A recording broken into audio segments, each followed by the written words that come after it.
Welcome back to Sociology 226. This is Max Weber, video 2. In this video I've got 3 tasks. First, I'm going to look at Max Weber's Sociology of Bureaucracy. Next, we'll look to Weber on authority. And finally, look to Weber on religion. This will get you ready for your 2-paragraph response. Let's do it! One of Weber's most important contributions was to the study of bureaucracy and its advent in the administration of the modern state. This is the codified, meticulously organized, and hierarchical authority that governs a great deal of our modern lives. Not just the state, though. We have government bureaucrats, but also bureaucratically organized institutions that don't fall under the provincial, federal, or civic governmental structure. You can think about the contemporary university. Here, people hold authority in their position, one that comes with a salary, with definitive capabilities, with superiors and inferiors. We have a bureaucratic station that we occupy. This isn't just governments who do this. If you work at Aritzia, there is a bureaucratic organization governing the whole place. Or the Bell Store. Bureaucracy is found in both public and private organizations. In both the state form and the private sector, bureaucratic organization is widely distributed throughout the modern world. There have, of course, been many bureaucracies throughout history, Rome being a great example, and they existed in the Middle Ages. But there has been a significant increase in the number of bureaucratic institutions as we head towards the modern age. Weber will call this rationalization, how a particular type of goal-oriented, value-neutral action came to be the predominant way that states and large institutions are governed. Here we can go from an abstract formulation of social action to an historically based kind of action in bureaucratic structures. Bureaucracies are populated by a particular type of person, the official. In the last video, I used the term subject. Same thing. You could also say the bureaucratic subject. Unlike other forms of work, the official is engaged in goal-rational action following process rather than action taken on behalf of particular values. The official is endowed with a particular type of bureaucratic authority. Weber writes, bureaucratization offers above all the optimum possibility for carrying through the principle of specializing administrative functions according to purely objective considerations. The objective discharge of business primarily means a discharge of business according to calculable rules and without regard for persons. That's about the most bureaucratic quote possible, such as Weber's writing. There's a lot to digest there. Let's look at it a little more closely. What does Weber mean by objective? He means that there are a set of rules that apply to all cases equally and nobody gets special consideration, without regard for persons. When he refers to calculable, he means not only that there are rules, but they are known in advance to all in the particular office. He also means that without regard for persons applies to the office holder themselves. People can't profit personally off the work they are doing in the office. To sway here is the cause of corruption, whereas for the sole proprietor or business owner, this is just doing your job. Objective, calculable, and without regard for persons. Key aspects of bureaucracy. What's important for us is how the divided, dispassionate job of the bureaucrat is becoming more and more widespread. Weber is not making a value judgment about bureaucrats. Rather, Weber is saying that there is an ideal type of the kind of work you do in the government, or at Queen's, or in any desk job. You do paperwork without any goal of personal gain. You do it because it is your vocation. It is routine to follow the rules and send reports up the ladder. Consider the bureaucratic organization of modern capitalism. Think about the way that contemporary industries are organized. Marx's world was of owners and workers.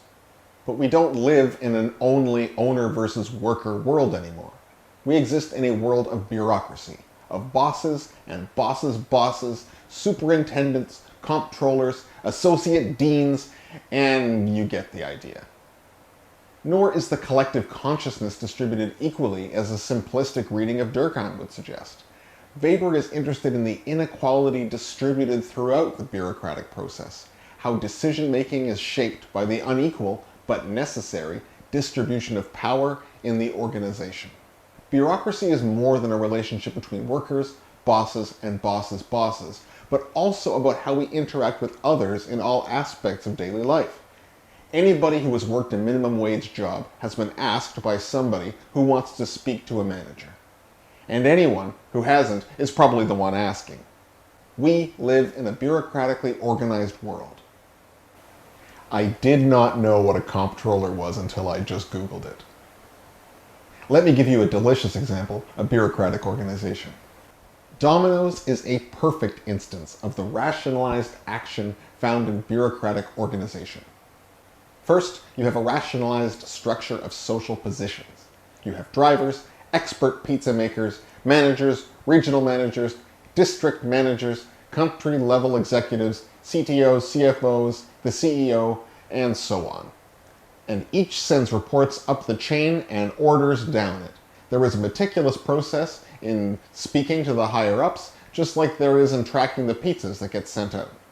Each person does their job according to 1. Established objective rules for what makes a good pizza or what makes a good, productive financial quarter. 2. Calculation.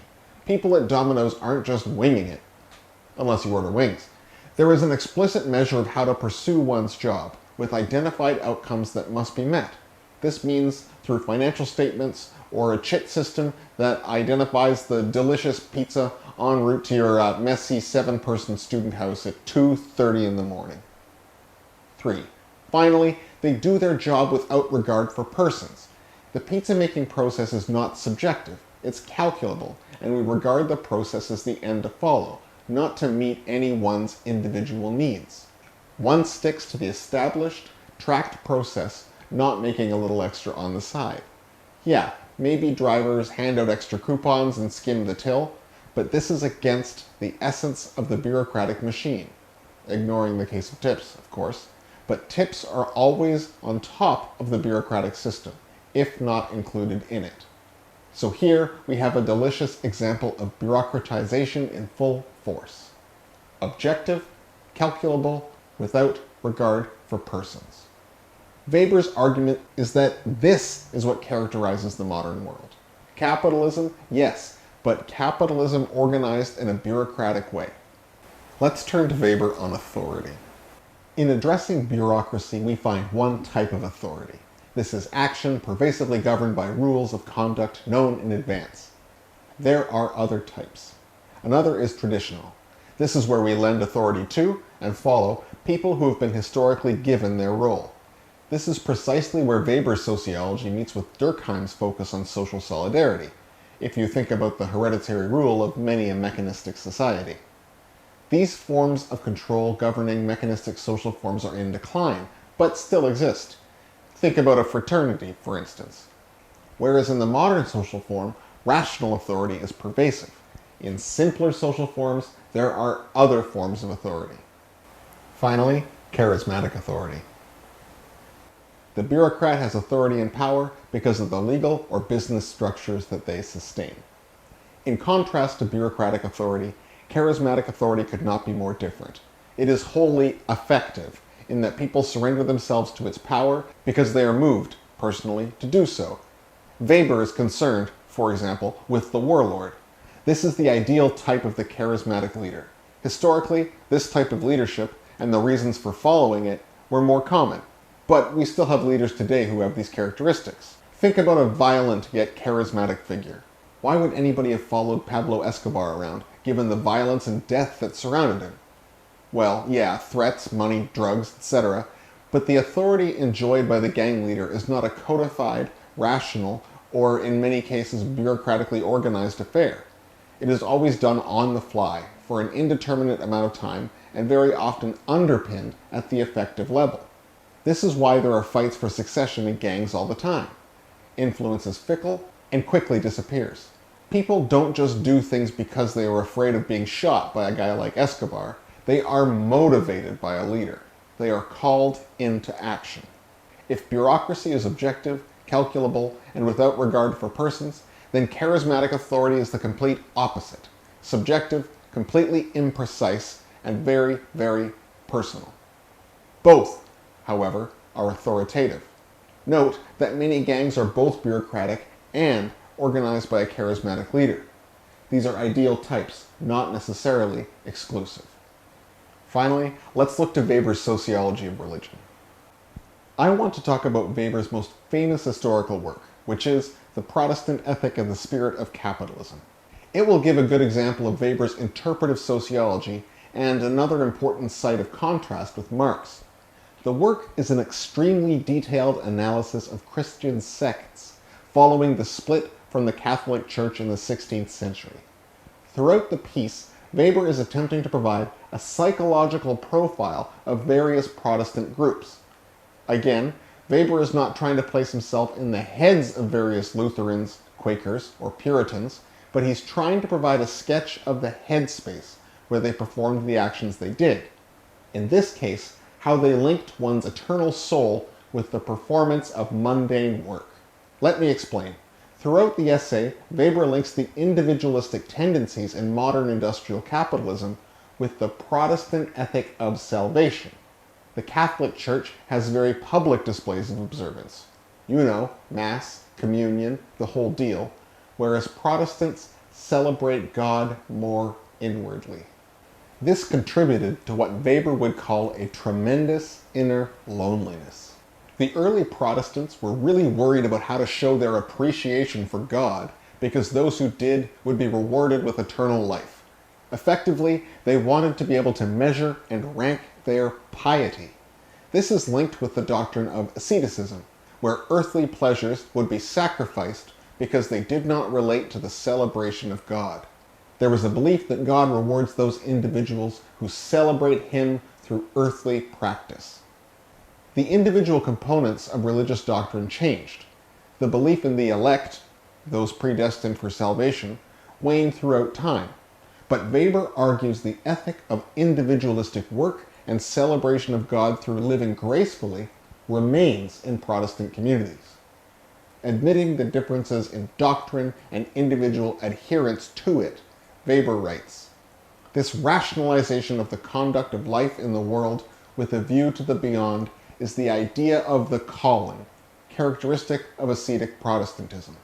People the world over did not embrace capitalism because they heard God's voice in their head, saying, 'Thou shalt worship commodities.' Rather, both the movement of the Puritans to North America and the spirit of Protestantism in Europe coincided with the development of the modern industrial spirit. The focus on individual works combined well with the structure of industrialism. Before, one served God by doing one's job, and that spirit is culturally celebrated today in secular fashion. Those communities which were focused on celebrating God otherwise did not develop in the same way." Weber's concluding section contains one of the most famous sociological lines. "The Puritans wanted to be men of the calling. We, on the other hand, must be." The Protestant ethic also lets us return to some concepts from Weber, Video 1. Weber's aim is not to explain why history developed the way it did, but give us a glimpse into the meaningful way that various Protestant groups related themselves to work. He isn't dealing with a history of a single line of thought, but an ideal typical formulation of religion and religious adherence.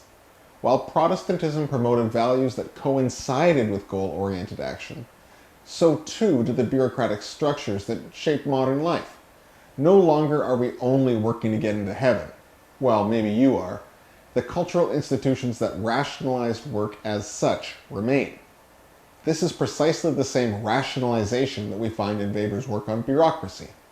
We can end this discussion of the Protestant ethic with a contrast with the work of Karl Marx. The final lines of the essay show us the very real contrast between the type of interpretive sociology that Weber intends to do versus the historical materialism found in the 1844 manuscripts and the German ideology.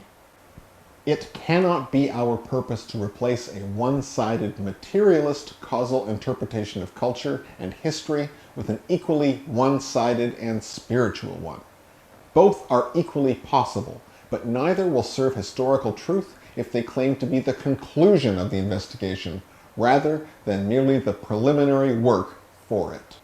To put that in plain English, one can't simply start and end with material change as the basis for all history, unless one is going to miss out on the thoroughly important goal of Weberian sociology: understanding meaning. Let's conclude contrasting the interpretive project of Max Weber with the law-like sociologies of Marx and Durkheim. Weber's is an interpretive methodology. This is very different than the kind of social science explored by Marx. He holds that material conditions shape consciousness. We have material reality in production, and then an inversion of that in consciousness. A science of society is one that takes real material relations as its object. But Weber says no. You can't just take a single account of material relations, changing as they may be throughout history, as the one law governing historical development. They are sociological concepts rather than real causal entities that make things proceed as they do. So in plain English, looking to the quote on the slide, what is Weber saying?